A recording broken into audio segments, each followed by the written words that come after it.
இன்றைக்கு உலக புற்றுநோய் விழிப்புணர்வு தினம். இந்த உலக புற்றுநோய் விழிப்புணர்வு தினத்தில் இன்றைக்கி புற்றுநோயுடைய எண்ணிக்கை இந்தியாவில், தமிழ்நாட்டில் அதிகமாக இருக்குது. இந்தியாவில் 16 லட்சத்துக்கு மேலே இருக்காங்க. இது கடந்த 10 வருடங்களில் கிட்டத்தட்ட 70-80% அதிகமாக இருக்குது.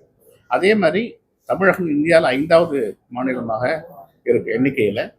கோவை மாவட்டம் தமிழ்நாட்டில் 5வது மாவட்டமாக இருக்குது. மெயினாக ஆண்களுக்கு வாய் புற்றுநோய், குடல் புற்றுநோய், நுரையீரல் புற்றுநோய், இரைப்பை புற்றுநோயும், பெண்களுக்கு மார்பக புற்றுநோயும், கர்ப்பப்பை வாய் புற்றுநோயும், சினப்பை முட்டை புற்றுநோயும் இருக்குது. ஸோ இதில் என்னென்னா 50% மேலே இந்த புற்றுநோய்களை ஆரம்ப நிலையில் கண்டுபிடிக்க முடியும். ஆரம்ப நிலையில் இவங்களுக்கு ஸ்க்ரீனிங் மூலம் கண்டுபிடிச்சுன்னா இவங்களை ஆரம்ப நிலையில் குணப்படுத்த முடியும். இது பற்றிய விழிப்புணர்வு வேணும். அதுக்காக தான் இன்றைக்கு ராமகிருஷ்ணா புற்றுநோய் சிகிச்சை மையம், ராமகிருஷ்ணா மருத்துவமனையின் சார்பில் சமூக ஊடக விழிப்புணர்வு, அதாவது சோஷியல் மீடியா மூலமாக அவேர்னஸ் ஆரம்பிச்சிருக்கோம்.